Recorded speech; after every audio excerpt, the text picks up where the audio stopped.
This is Toledo Symphony Lab, a behind-the-scenes look at the world of classical music from WGTE Public Media and your Toledo Symphony. I'm Brad Cresswell. Joining me today are the Toledo Symphony's president and CEO, Zach Vassar. And by phone, we have Principal Second Violin and Artistic Administrator Merwin Sue. And we also have a very special guest in the studio with us today. That is the Toledo Symphony's new marketing director,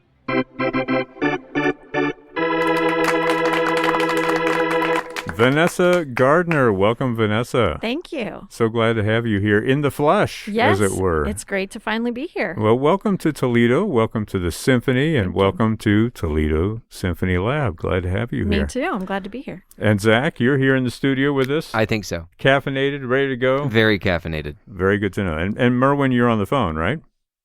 But just as caffeinated.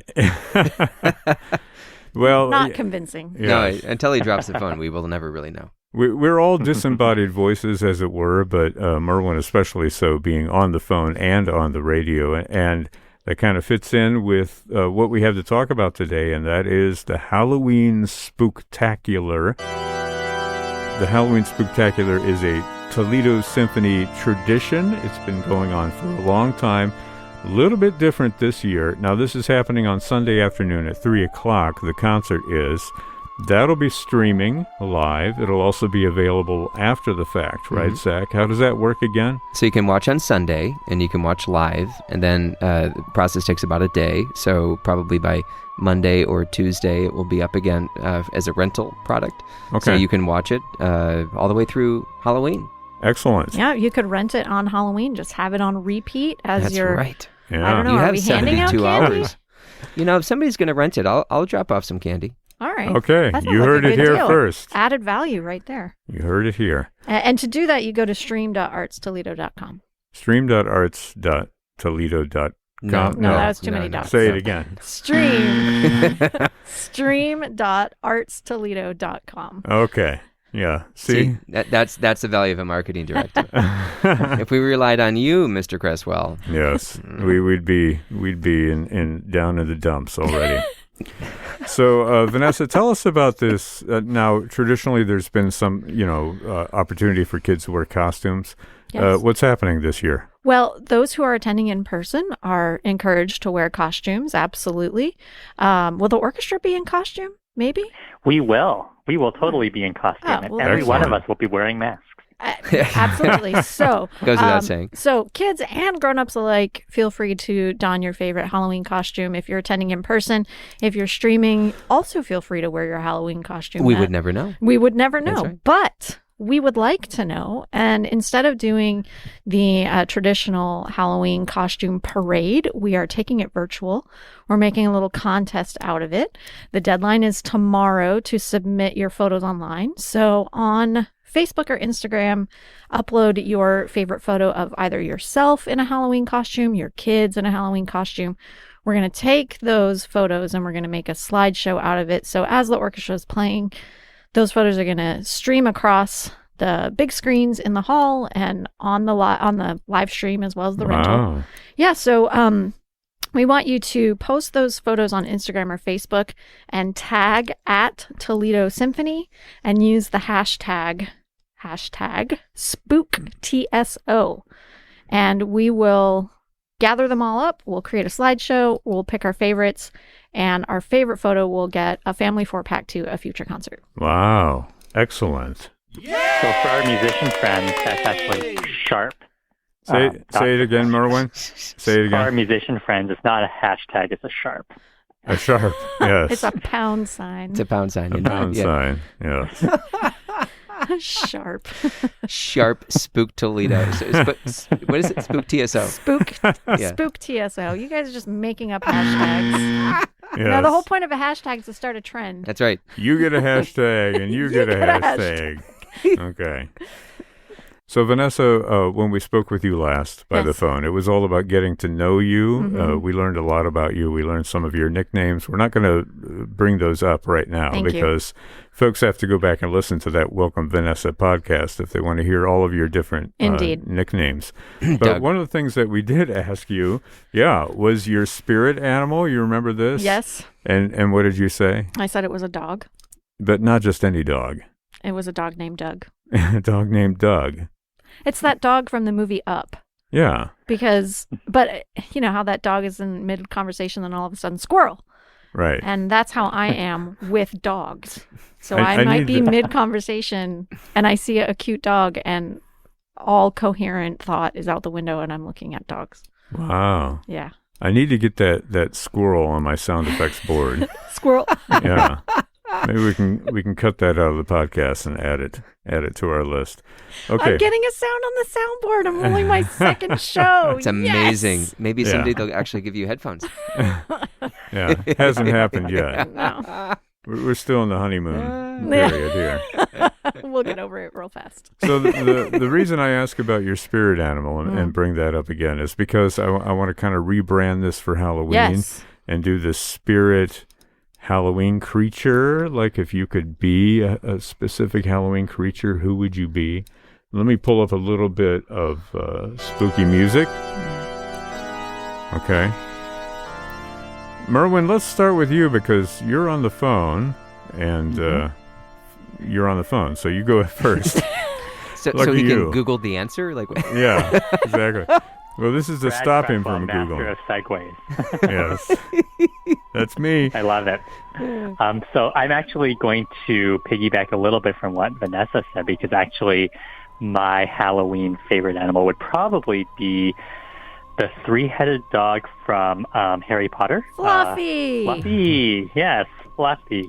The Cerberus kind of ripoff. And I love it. I love that animal because it's supposedly scary, but if you play some nice music to it, it would fall asleep. And really, that's kind of how I feel right now. Some nice Wow. music, I could fall asleep immediately, especially if it's flute music. I would totally fall asleep. I find it a little No offense. a little disconcerting that you both know the name of that dog. I don't. Wait, you don't? No, You don't? I'm not in the You're not the a Harry Potter. Yeah. camp. Yeah, we determined no. this when we did that Harry Potter show. Oh yeah, Oh, no. I have a long to time leave. ago. That's all right. That's all right. Hang in there. Zach, where do you fall on this? I enjoy the Harry Potter, but I did The not Harry know Potter. did not know the name of the Cerberus knockoff, Fluffy. Fluffy. Because when I think about a three-headed animal, something charming and adorable like Fluffy, comes to mind. Yeah. Exactly. Yeah. Yeah. So you're going to be That's Fluffy the too? point. No. No. Okay. No. Who's your spirit creature? So when I think of creature, I don't necessarily think of animal. So I used to have, as a child, a recurring nightmare. Oh, let me pull up the music a little bit. Okay. Tell us your nightmare. And I was walking through an attic in an old house that I was not familiar with, and it was very dim. And I could tell, even in the very dim light, that there were large, kind of manhole-sized holes in the floor that I had to be careful not to fall into. And out of these holes would reach green hands that were strangely attired in either tuxedos or black suits, but I could just see, as they're reaching out, the white sleeve comes up, the hand is green, and the kind of black jacket sleeve goes down. I had to always be afraid of falling into these things or getting pulled into one of these things. So for me, my most terrifying idea of a Halloween creature is this symbol from my recurring nightmare as a child. And, I was really great at parties because of all these crazy nightmares. Of the hand, the green hand. So a disembodied, tuxedo-clad hand that could pull you into a trap. Yeah, so also the violin Basically section. a conductor. Yeah. That's what I was thinking Yeah. too, but I wasn't going to go there. So thanks, Merwin.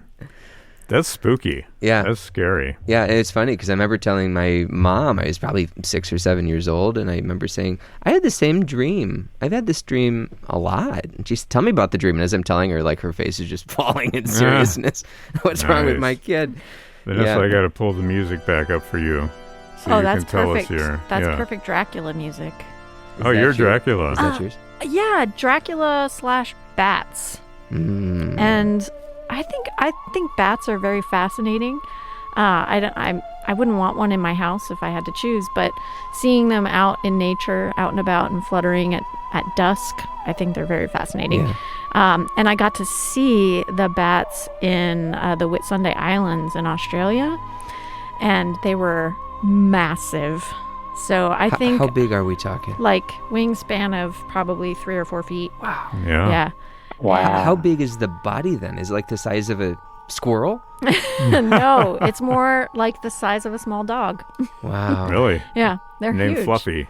Yeah. Yeah. How many heads? Yeah. Just one head. But bats, Dracula, particularly Bram Stoker's Dracula. Mhm. Yeah. Those are my iconic Halloween images. Well, you stole my thunder because I was going to do the vampire thing because sorry. I always liked the idea of a vampire for Well, some my reason. backup was the zombies from Thriller, so if you want to take that Ooh, one. Okay. Yeah. No, you know, They sure could move. I'm going to do a switch over here. Have you guys seen that supercut called like Amadeus in 1 minute where they do the entire film? With bunnies? And, well, all it is just a supercut of Mozart Oh, okay. laughing, Yeah. right? So I thought that was So- Zach. so this would be my Halloween creature right here. Right? Wow. Get it? Nobody really- gets it. Really quite terrifying. Okay. That was Mozart laughing in Amadeus. That's my way of avoiding the question, right? I do have to say, though, when you mentioned the Bram Stoker Dracula, Mhm. it is perhaps one of the scariest books I've ever read. Oh, I And- didn't read the book. I would recommend everybody who's listening right now Wait a to minute. do two things. I know. To, first of all, attend the Spooktacular either live or on the webcast. But two, download this thing. If you're a Kindle user or a Nook user, these are usually free downloads because it's been around for over 100 years.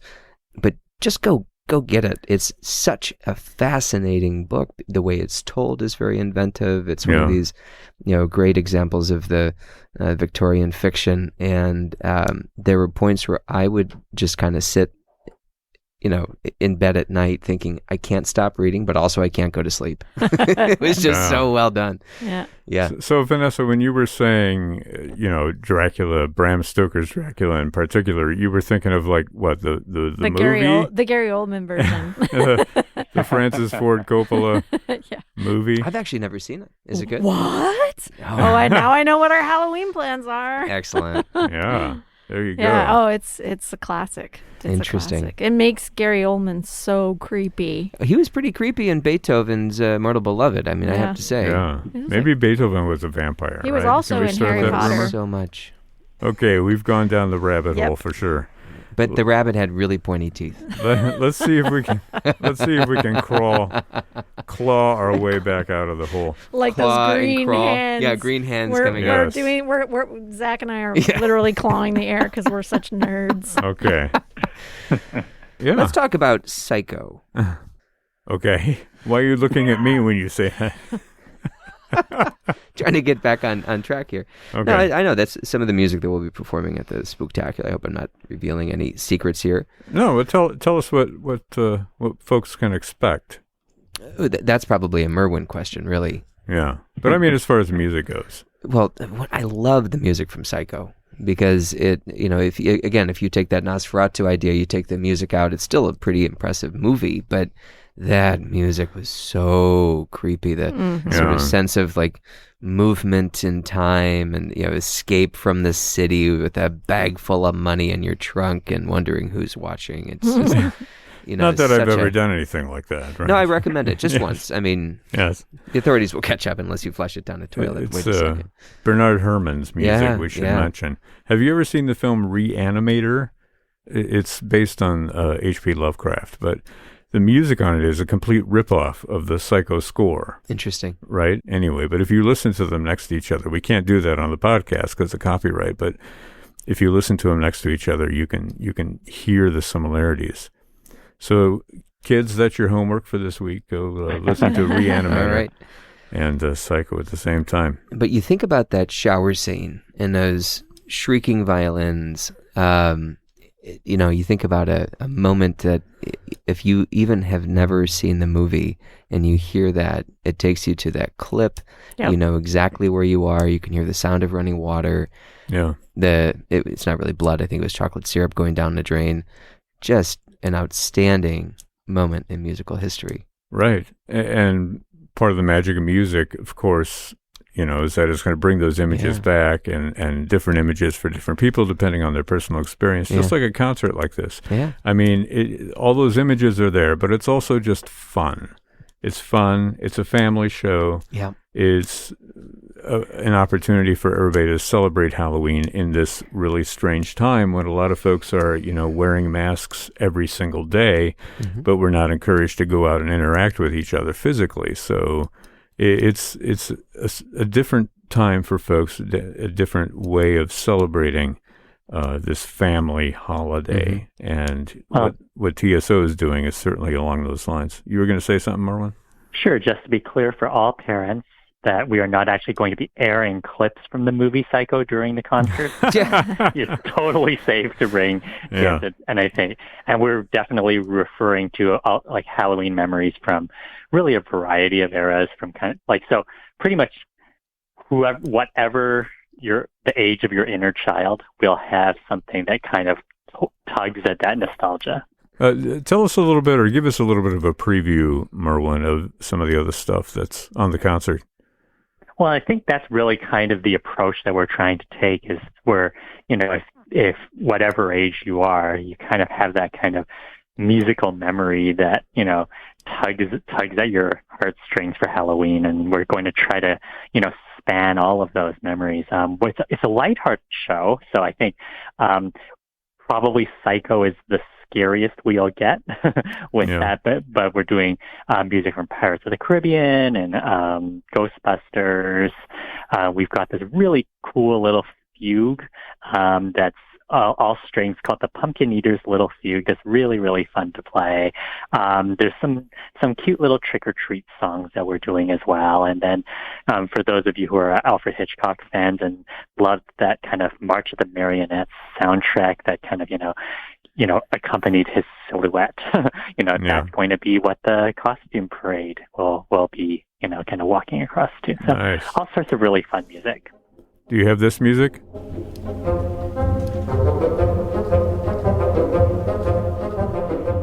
Well, that actually is a pretty large orchestra that's a little difficult to socially distance.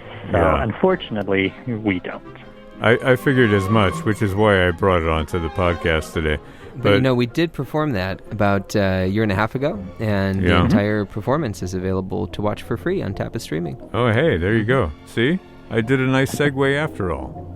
But Vanessa, this is going to be your background music. Okay. I want you to tell us some of your cute little Halloween stories. I asked you beforehand to bring something with you. Yes. So let's hear Halloween Vanessa Gardner style.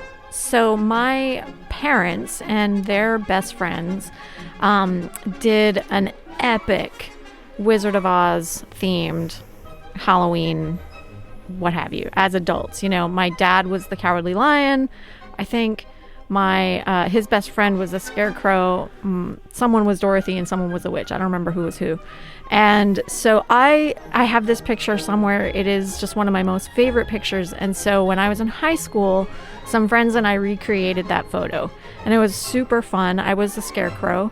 I stuffed my outfit with straw. We had Dorothy. We had a little dog in a basket. Was it named Fluffy? No, it was named Toto, obviously. Oh, okay. What was I thinking? I don't know. Come on, it only had one head. And then another friend of mine made the most amazing Tin Man costume. Cardboard box, painted silver, the little funnel on her head, painted silver. Wow.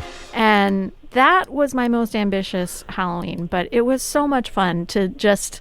And I think my parents were kind of tickled and proud that we were so inspired by their shenanigans.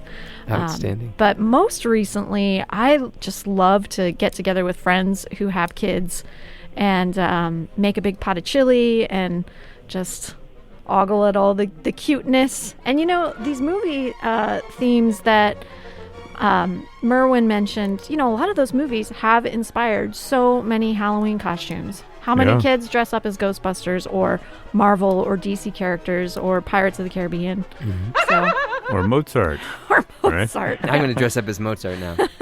Exactly. Zach, what are your kids? Do they have costumes this year? They will be cats of some kind. Cats. cats. with single heads. Single-head cats. Single-headed cats. Yeah. Got it. Yeah, my kids are more like wolves and things of that nature. We right? always do themes in our house. So last year it was Charlotte's Web. So my daughter Grace, the older one, was Fern, and my younger daughter was Charlotte. So she was in like a spider costume. And then my wife was the Web, which was kind of interesting. Yeah. What about you, Merwin? What are your kids dressing up as this year? Well, Kai always chooses a Marvel hero du jour, so I think it might be Hawkeye this year. Okay. And Matthias is at the delightful age where we can dress him up as whatever we feel like at the moment. He had a really cute Elmo costume last year, but he's probably going to be a random predatory dinosaur that's not actually anatomically related to any dinosaur in real life. But it was a very cute costume, so I think that's probably what we're dressing him up as. But Okay. Very nice. Let's do a quiz because earlier we talked about scary creatures. It's okay, Vanessa. You'll be fine. We do this almost every time. So let's do a quiz that is related to what we talked about earlier when I asked you for your spirit Halloween creature. This is a scary creature quiz.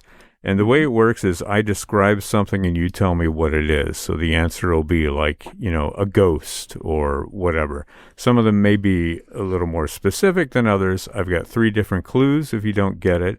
Let me pull up some music. Yeah, that'll work. Okay.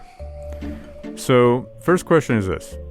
This creature is known for draining the blood from its victims. Any answers? This would be a vampire. Not a vampire. Second clue. It was first sighted in Puerto Rico in 1995. Nope. Third and final clue. Its name translates from Spanish as goat sucker. Mosquito? Oh, no. Oh. Come on, Merwin. You know what it is. This is good. I'm not going to be able to get this in time. Chupacabra! Chupacabra, yeah. Also the name Chupacabra. of my favorite spice rub. Sure. But at least it's not a 3-headed dog, right? Named Fluffy. Right. Okay, here's your next question. These mythological beings are half woman and half bird. Half woman, half bird creature. I think I dated her. Harpy?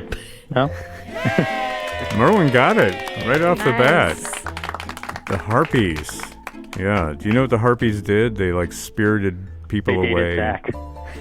They dated Zach, yeah. Yeah. And I had my best clue on there. Despite their name, they are not a musical instrument. And they're not violas, they are harpies, right? Wasn't Okay. there a band in the Harry Potter movies called the Something Harpies that played at The fluffy harpies, perhaps? They played at one You're of looking at me. I'm not the one to No. ask. Come on, Yeah. Merwin. Yeah. Like at one of the World Cups? I don't remember. Yeah, I Next think question. so. Okay, Yeah. moving on. First clue, a mischievous fairy.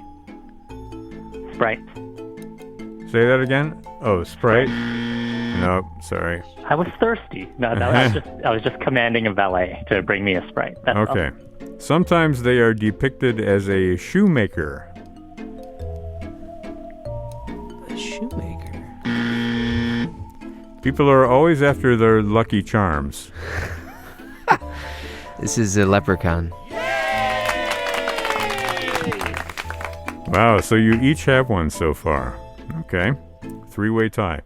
This being has been known by many names since antiquity, but its most famous name in English first appeared in print in the 1847 book, The Circle of Human Life. Did No. Elton John write that? No, not The Circle of Life, The Circle of Human Life. Next to the jack-o'-lantern, the image of this creature is the one most associated with Halloween.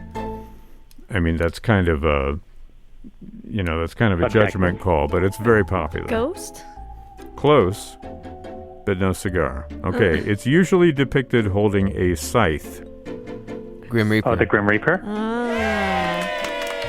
Got it. Zach is one ahead right now. Okay, this creature was first spotted during the 1960s in rural West Virginia. Canadians. No, but I'll give you some applause for that. Okay, like the harpy, this one is a combination of human and bird. It also has glowing eyes. Oh, the Mothman. Yes, how'd you get that? It's a fascinating story. Yeah. Yeah. All right, this legend traces back to an ancient initiation rite of warriors, but it came to be associated with the devil during the Middle Ages. I don't expect you to get that. Okay. Thanks. It has been portrayed on screen by many actors, Dracula. including... No, not Dracula. Many actors, including Bela Lugosi, June Lockhart, and even Jack Nicholson. The wolf. Werewolf. Werewolf, yeah. the wolf. I didn't know that Bela Lugosi had also played the Wolfman, but he did back in 1941. That was the name of the film, The Wolfman. But I was also surprised at how many female actresses have played the part of a werewolf as well on screen. There's like over 100 different movies. Seriously. Yeah. This group of creatures decide who lives and who dies, but only under specific circumstances. Okay. They are also known as Odin's maids. Valkyries. Yeah.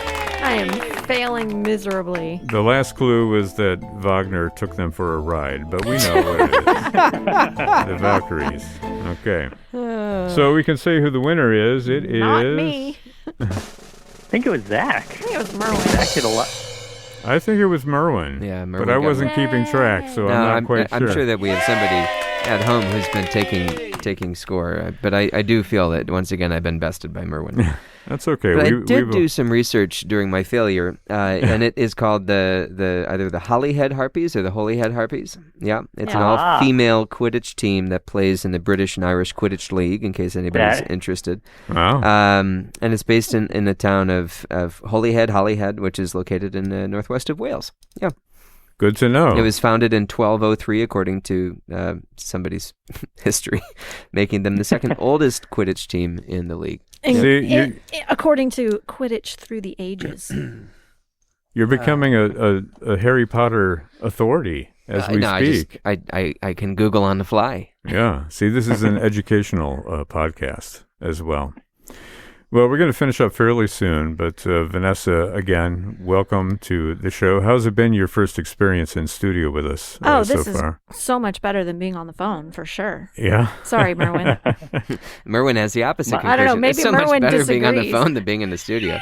My gosh. Let's mention sure again. My smiling face on the wall, wherever it is having a great time. Oh, that's right. Yeah, we have your picture up there. Unfortunately, we have to take it down when we're done, but I'll hang on to it. We're gonna save it that's for creepy, the future. right? That's creepy. Yeah. And Well, it is the season. It's a Halloween mask. I'm cutting that out and using Merwin's face for my Halloween mask. So there are face masks that you can make.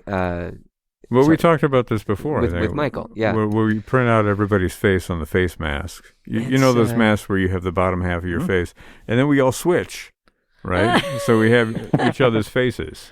I think that would be fantastic. Oh, that also sounds very creepy. Yeah, we'll save that for the future. Wasn't there a really a Nicolas Cage movie about this? Yeah, I think I made that joke last time. Oh, I don't. That's the same joke you made last time. Yeah. Oh, well. Get some new I'll be sure to jokes, reference Merwin. it at least one more time this season. Well, I'll see if I can make that happen. You know, John Travolta's done a lot of great movies. Don't you agree, Merwin?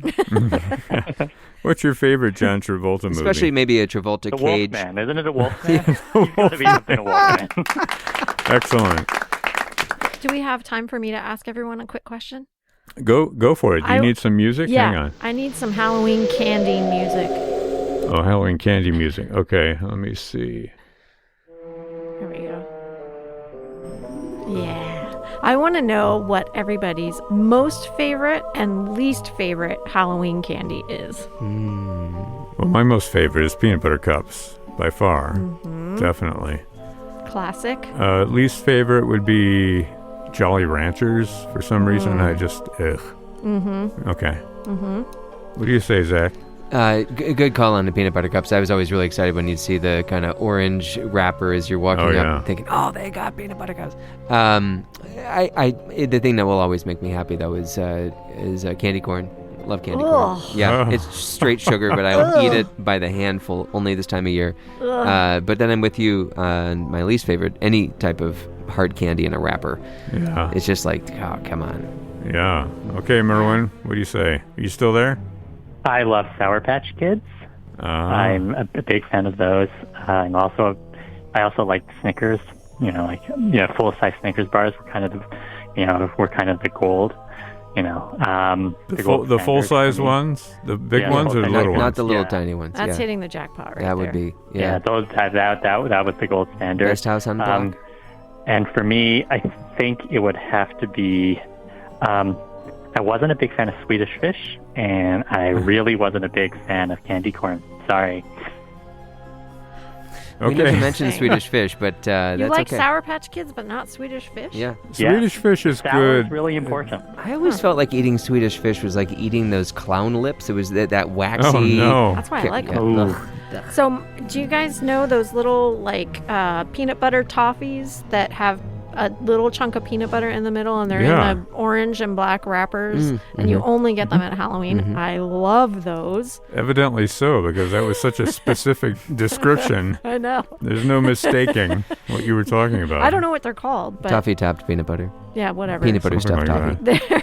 And then I would say my least favorite is Any other type of toffee? red licorice. Oh. Wow. Real I licorice, love or red like would you put Twizzlers in there as well? So I like real licorice. Mm-hmm. I can't eat any licorice anymore because it's usually not gluten-free, and I'm gluten-free. But red licorice, I think, is an abomination. Twizzlers, just any red. Ugh. Yeah. Black licorice is the only licorice. That kind of stuff, like licorice and Swedish Fish and things of that nature, have a definite shelf life to them.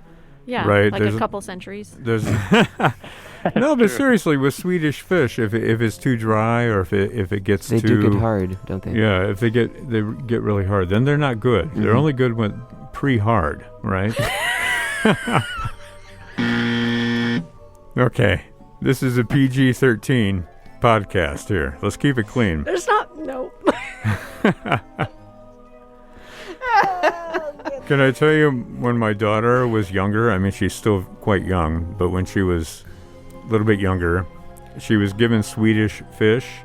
She asked what they were, and she was told Swedish Fish, and her answer was, are they really sweet, or are they just Swedish? Oh, fantastic. Bless. Yeah.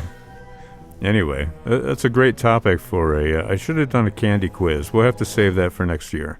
Well, we could do a Anytime. holiday candy. Yeah. Holiday candy's a thing.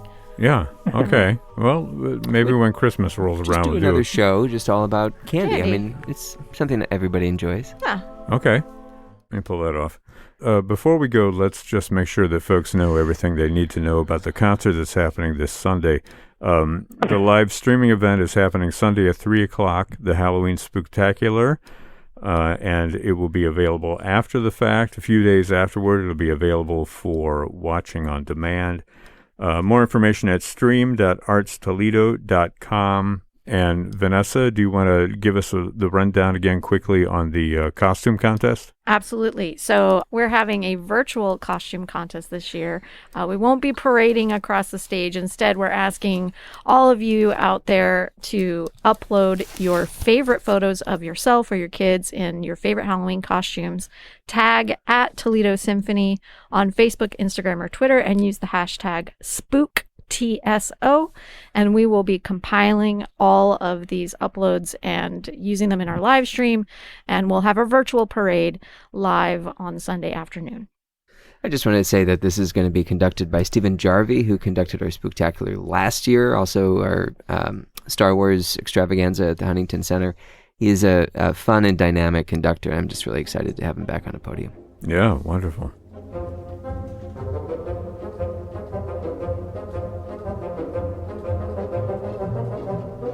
This program is a production of WGTE Public Media in collaboration with our sponsor, the Toledo Symphony, with generous support from the Rita Barber Kern Foundation. You can download episodes of our program as a podcast by going to our website at wgte.org/lab. You can also subscribe to us through your podcast app of choice, including Apple and Google Podcasts. Don't forget to check out all the upcoming events at the Symphony by visiting their website at toledosymphony.com and their various social media outlets on Facebook, Instagram, and Twitter. You can find the TSO's streaming concerts online at stream.artstoledo.com. My thanks to Zach Vassar, Merwin Sue, and to Vanessa Gardner. I'm Brad Cresswell. You've been listening to Toledo Symphony Lab from FM 91. Squirrel.